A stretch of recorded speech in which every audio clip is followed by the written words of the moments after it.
What's up, everyone? Welcome back to the channel. For those of you that are new here, my name is Sheridan. This is my wife, Blue, and our channel is Color Me Conway. Color Me Conway. For today's episode, we are going to be ranking lesbian relationships across animated shows that we've watched. Some we haven't, but some we haven't. Yeah, that's, you know. We're trying to, we tried to grab all the ones we know about. We already know we missed one.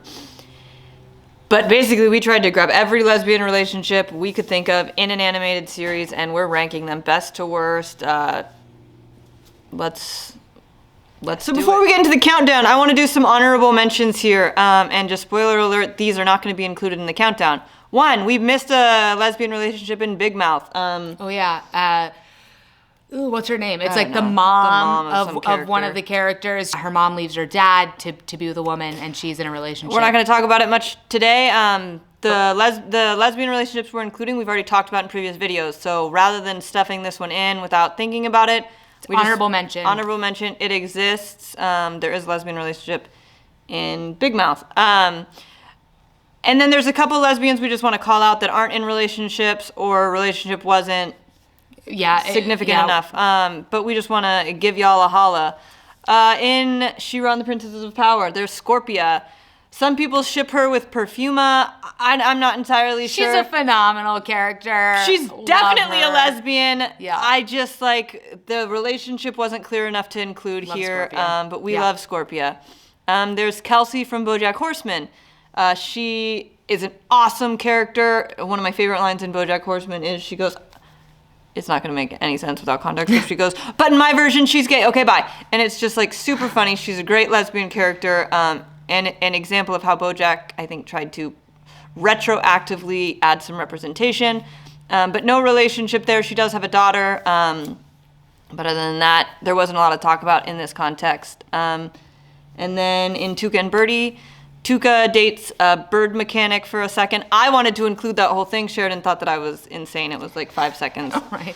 Didn't think it was worth being in the full formal ranking, but definitely an honorable mention. I ship them. I still want Tuka to get with that bird mechanic. We'll see what happens. I know. So, and then Tuka just in general, we talk about one specific relationship in this countdown, but as a really cool bisexual character, Tuka kind of explores her sexuality throughout the show. So just wanted to call that out.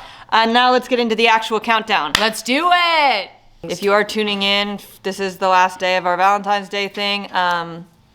So here, the accumulation of everything. Let's go. For each of these shows, if you want a detailed analysis, there is a video associated with each of them as well. Yeah. So if you want our thoughts behind each ranking, we've got standalone episodes for each of the relationships that we are about to rank today. Yep. So let's jump into the overall countdown. Blue, do you want to kick us off with number 12? First, let's go into the grading criteria. Oh, good call. Real quick. So we're going to be ranking these shows on 5 criteria. Screen time of the individual characters, combo with the relationship itself. Yes, that's like a cumulative score. Yep. 2, anticipation. How bad did you want to see the relationship happen across the show? Is it a slow burn or is it whatever? Next is impact. How impactful was this relationship?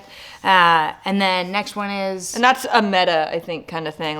In the real world, did it have a ripple effect? Right. Was it a meaningful relationship for queer storytelling? Yeah. Likability? Yeah, how much did you like the characters? And that's also a cumulative, individually as well as together in a relationship. And then last, I think we just went over the overall show. Overall show. Is some of these, is the show worth even watching? So our ranking is a grouping of all of those numbers, a totaling of all of those numbers to get to the overall score. And we are going to go from 12 to 1 in the top 12 lesbian relationships in animated shows. So 50 points possible. Let's get started. Number 12. What is it? Bojack Horseman. And this is Dr. Indira and Mary Beth. They're in a standalone episode. They're not important characters. If you're familiar with the show, they narrate one episode. Dr. Indira is sprinkled through a couple of episodes, but not a ton of screen time. Super likable characters, though. And they're black professionals wives just having dinner, which is kind of cool to see. That kind of representation. Normal interaction, doing just kind of a regular thing, which frankly, even as simple as it is pretty impactful. And as far as show is concerned, might be one of Blue's favorite shows ever. Yep. But here's our scores right here. Low screen time, low anticipation. Likability is high, impact medium, overall show is good. Yeah. So Dr. Indira and Mary Beth ended up with a 25 on our ranking scale. Let's get to number 11. Number 11 on the countdown is Devin Pam from Q-Force. For anyone who's watched Q-Force, it's a show centering around a gay CIA team. Yep. Pam is one of the people on the CIA team, and Pam is her wife. They are seen in a couple episodes together. They are likable. It is an impactful relationship. Pretty low anticipation because they're already married. The show is good. We would recommend it, but show is high, medium. Yeah, the show's a medium. I mean, we enjoyed it for what it was. It's not the best show on this list, but Devin Pam received a 26 on our ranking. Yep. Also, we liked these characters, but they are playing into some lesbian stereotypes, so their likability kind of suffered there. Wasn't super impactful in any meaningful way, but it is just a normalized kind of thing. Yeah. So we liked that medium impact. Absolutely. Blue, what is number 10? Number 10. Dum dum. Dragon Prince. Which relationship? It's Anika and Neha from the Dragon Prince. These are lesbian warrior queens. Their daughter is now the ruler of Durin. So we're normalizing women in power. Yeah, women rulers. Having a family. Very cool normalization, cool impact there.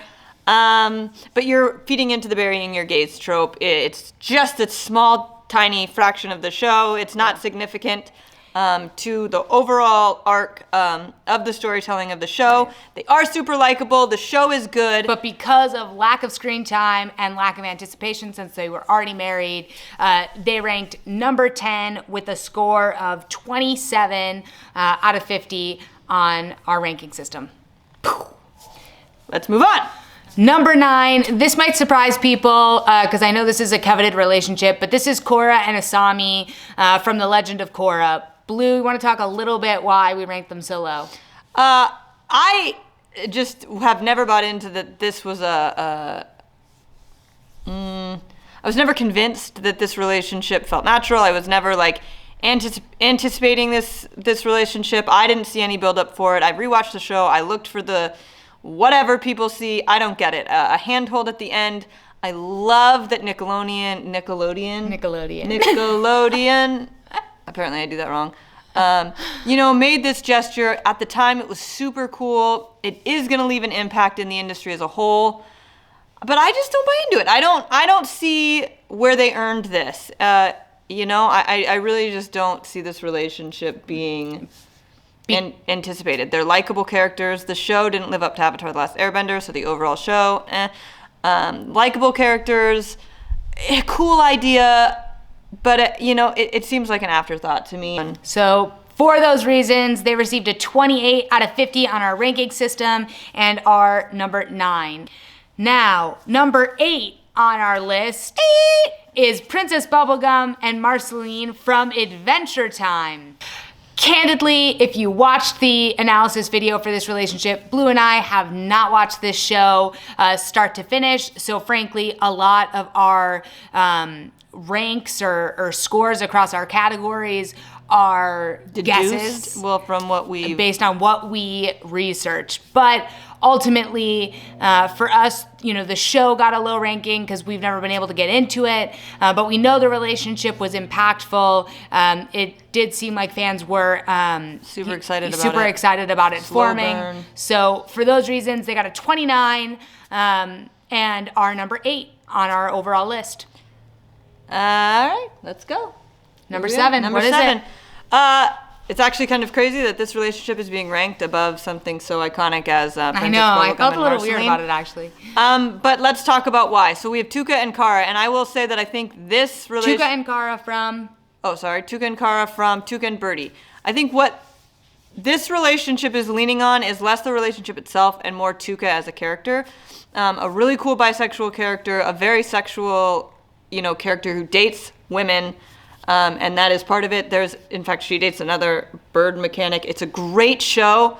It's a really great show. So as you can see, the scores for this one. This score is being pulled forward by the fact that Tuka and Birdie is a great show. And you do want them to get together, kind of. There is some kind of anticipation. Yeah. You want this relationship to be resolved. Then you want them to break up. It's not like, but it is something you're waiting for. It's something that you want to happen. You're rooting for Tuka. And there is an impact seeing an unhealthy relationship and dealing with that and dealing with how lesbian relationships impact friendships. And I think between those things, it makes the relationship impactful and meaningful and interesting to watch.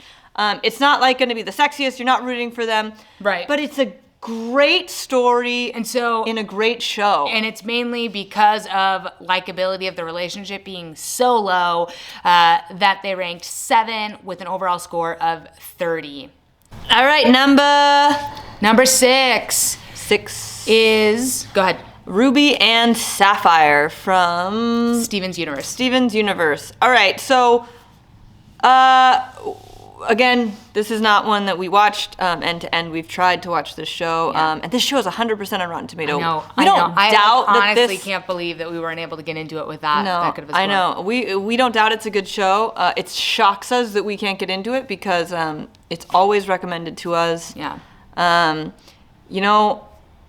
But credit where credit is due. It's called The Queerest Show on Television. It has 100% on Rotten Tomato, and this relationship was a gay wedding, a gay proposal, in a kid's show. Absolutely.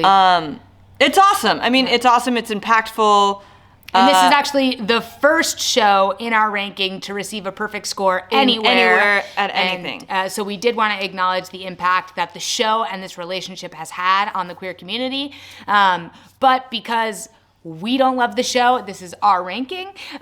We did put them at number 6 with an overall score of 31. And quite frankly, with how we feel about the show, I'm surprised they got so high. But I think yeah. It's surprising to us, but still, I'm sure for other people, they'll be like, why wasn't it higher? All right, let's keep going. Number 5. This is the second Dragon Prince relationship ranking. This is Amaya and Janai. Super likable characters. There is a little bit of anticipation, even though Janai isn't exactly a main character, but you continue to see her more and more. And I think the impact in the relationship is phenomenal, and the impact across the show, I think there's great representation. Likable characters. Super likable characters, and we would absolutely recommend the show. So we gave them a score of 34, and they're number 5 on our list.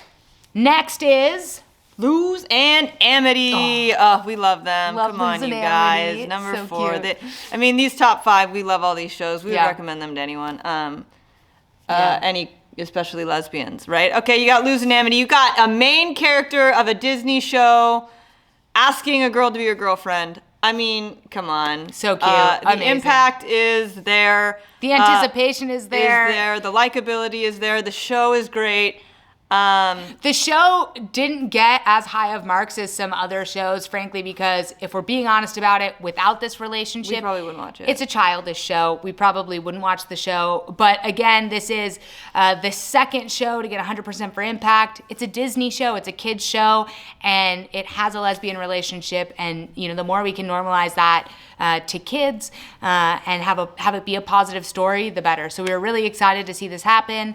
And so they received an overall score of 41. They are number 4 on our list. We would absolutely recommend this show. Number 3. Top Final 3. Countdown. This might be one of my favorite. Actually, the next 3 are just all my favorite. Yeah. I love these next 3. They're so good. Let's do it! Okay. Harley Quinn and Poison Ivy. Number 3 on the list. Screen time super high, anticipation high, impact. I mean, just across the board, great scores. The relationship is fantastic. There's some cheating that happens, but there's sex, and they're trying to make this sexy. They're trying to make it normal. They are telling a lesbian story in a way that heterosexual stories get told all the time. All the time. And I think that's one of the coolest things about this show. I think we could have even given it higher scores, but we were really trying to look at this more objectively. A little, you really has to be your cup of tea, but a great lesbian relationship. So for those reasons, we give them a 42 out of 50. They are number 3 on our list. We absolutely love this relationship, love this show, and can't wait for season 3 to come out. We are in our top 2. So excited about these shows. Love them. I honestly don't even know between the top 4 if I'm even confident in this order. I think they're all so good. I think we could have shuffled the top 4 in any way, particularly the top 3. Yeah, I definitely think top 3. And for sure. And these top 2, even as we're about to say what came in second, I don't know if I would love to know everyone's comments on this ranking. Let us know if your ranking is any different based on these shows. But number 2 is Vi and Caitlin from Arcane. Phenomenal show. We did a full review on it if you're interested. Take a look at that video, but high marks across the board. It's the first show to get 2 perfect scores across likability and overall show. And I think the only thing that's stopping this show from being the number 1 lesbian relationship in our countdown, only 1 season, and they're not actually together yet. Right, and so Impact is pretty middle of the road because they're not actually an established relationship yet. But super excited. They scored a 43 out of 50, and they are number 2 on our list. And now, the highest ranking across the 12 lesbian relationships in animated shows. Sorry, not sorry. Adora and Catra from She-Ra and the Princesses of Power. So good. And this show is so queer. I think it deserves it. I love these 2 characters. I love this show. I wanted this to happen so bad. I mean, how do you beat anticipation when it happens in the last 2 minutes? Honestly, it is freaking crazy. But high marks across the board. This show is so flipping good. We recommend it to everyone. I think we've rewatched it 3 times at least. Love Adora and Catra. Love the entire show, every character. I honestly can't think of a single character that would be a throwaway character. They scored a 45 out of 50. They are number 1 on our list. Let us know what you think. We love watching queer content. We love watching animated shows with queer relationships, and we are so excited to release this ranking. Would love to know your thoughts. Thanks for tuning in. And if anyone has been following along for the Valentine's Day giveaway, this is the winner right on the screen right now, and we'll get you some directions on how to claim your prize. And the mystery question of the day, even though it doesn't matter anymore, do you agree with us? Do you agree with us? What would your ranking be? Where are we the wrongest? Yeah. What would your ranking be? Thank you so much for watching. Please smash that like button and subscribe. Let us know if we missed any shows.